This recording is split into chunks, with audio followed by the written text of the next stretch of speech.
making purses.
Goedemiddag. Goedemiddag.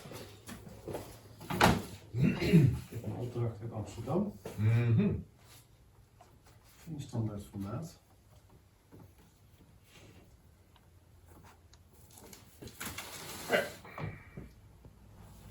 Hey. Sorry, heb je zonnebril nog op? Ik denk toch... Die niet? Ja, weet ik niet. Die is koud. Oh ja. Zie je, die wordt blauw. Ja. Ja, dit wordt wel lekker warm dan. Ja. Ja, nu is het heel wat frisser. Ja, maar dat is gewoon... Ja, maar deze vind ik ook te donker. Zie je, die wordt te donker.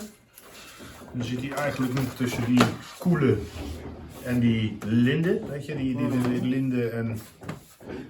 Maar dan vind ik hem beter dan die. Omdat dit wordt echt, ja, vind ik wel te flats. Maar dan heb je dus dan weer dat linnen en dat... het kan alle twee. Als je wat frisser wil houden, zou ik zeg maar naar die gaan. En deze is wat...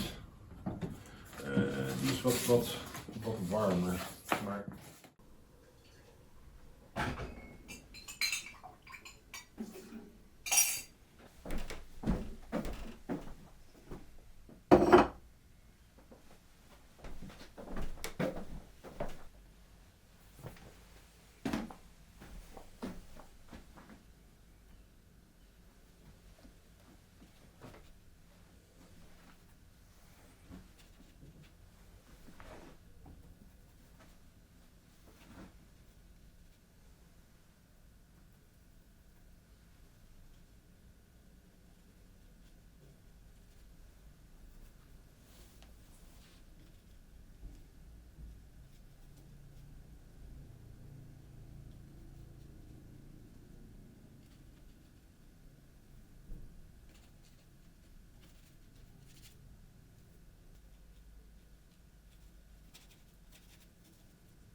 Well, I think we can say that my favorite season just started.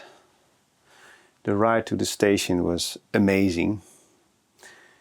The light in autumn, the sun remains lower and the light shows beautiful warm colors, orange and yellow, longer cold shadows. I don't prefer summer actually. The afternoon shows almost white in the color. It can be very warm here because I'm under the roof and yeah, everyone's outside enjoying the sun in summer, so it can really it can be very noisy and busy and you smell their sweat and I don't like that. Now in fall you smell their burning fireplaces, and yesterday I was in Amsterdam for 2 clients. It was foggy and even the fog in autumn is beautiful. I can feel so comfortably on my own in fog. It's like a white blanket around me. So I'm feeling quite romantic these days. There was a man last week. He asked me for an exhibition in his liquor store. I immediately said yes, although it's not the gallery, but I don't mind. I think it could be perfect. It's a liquor store in the street where we used to live. We lived here in The Hague above a shop.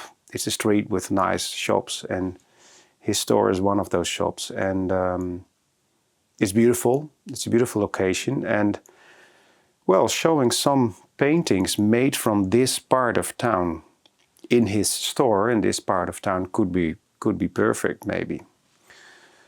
So we had a nice meeting together and with a good glass of wine, although it was really early in the afternoon. It was nice to have a glass of 2. And this will be one of those paintings for this exhibition. It's just around the corner. His shop is over there on the right and the studio where we are right now is over here at the end of the street.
Maybe you saw that video about that that bigger bold brush. It's a video where I explain that it's really fun to paint even small details in the painting with a very small brush. And it was really great to explore this. I don't know why I did it, but I suddenly took this brush in that video and decided to make a small watercolor painting with this brush.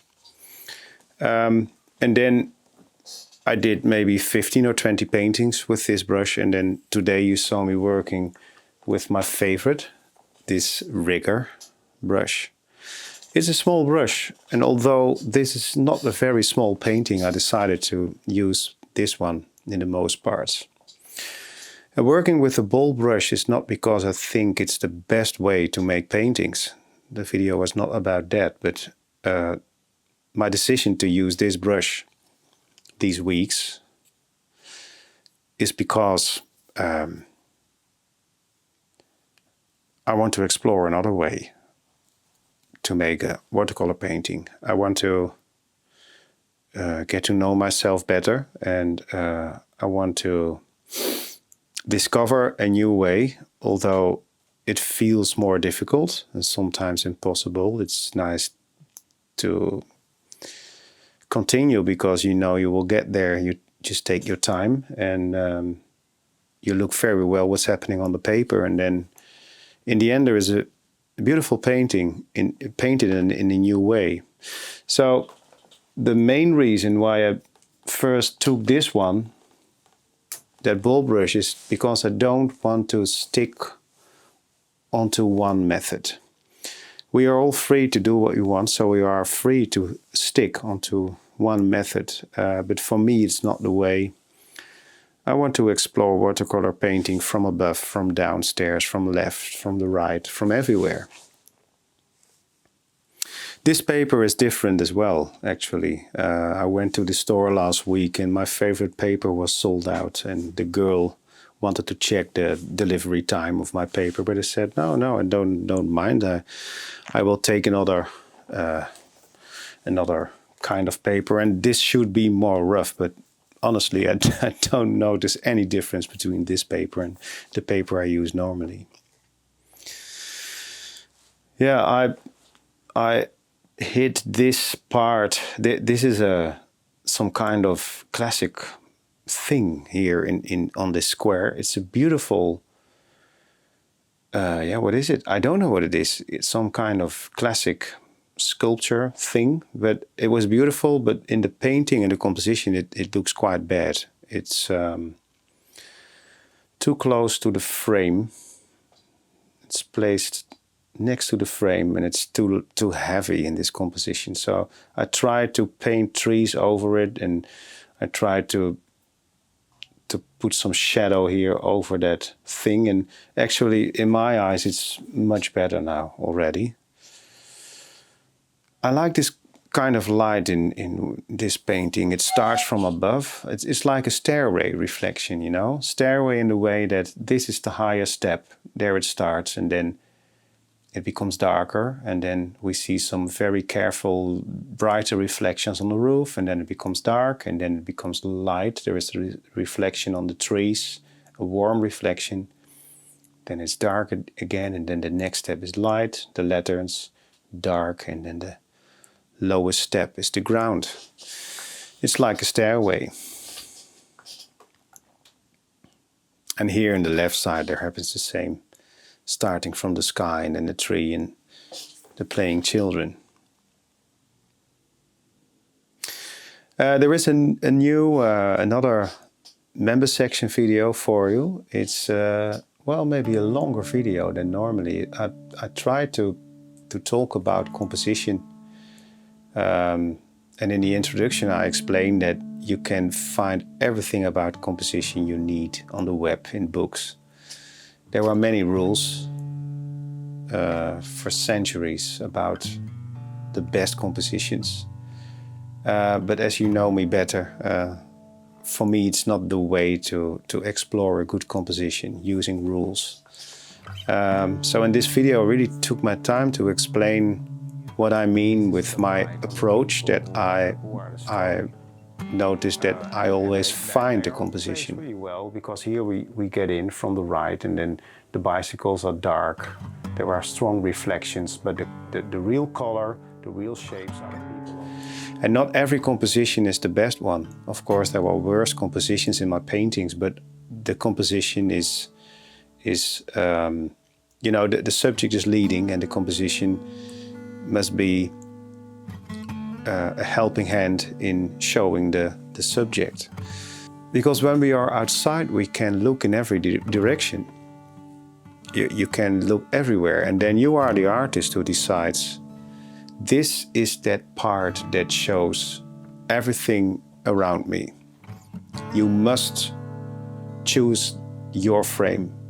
And of course you can explain why you did it, or maybe you can't, but I think it doesn't make sense that much. In that video I try to explain or tell more about the awareness in finding the best composition, and I try to explain how I do it. So it's all about a certain approach, and it's not about the composition rules that we all can find. I already received several comments on that video. It's always nice to check out if people find what they need in those videos. And there was someone who even wrote something like, "This is the best explanation I've ever heard about composition." I'm very thankful for that, and for me, of course, it's important that these kind of videos, this special content makes sense for you as a special member. These are those kind of videos where I take time to dig in deeper to the stuff, dig deeper into the art, and I show some of my paintings and take really time to focus on several elements and parts. For those who like it, yeah, it's always interesting. So if you are a special member, check it out. If you're not a special member yet, then I invite you to become one. You're very welcome. You find a link under this video with more information. Hopefully YouTube will guide you well to the process to become a special member. And if there are any questions about it, please let me know. Thank you for watching. Enjoy the weekend, and I'll see you in the next video in 2 weeks.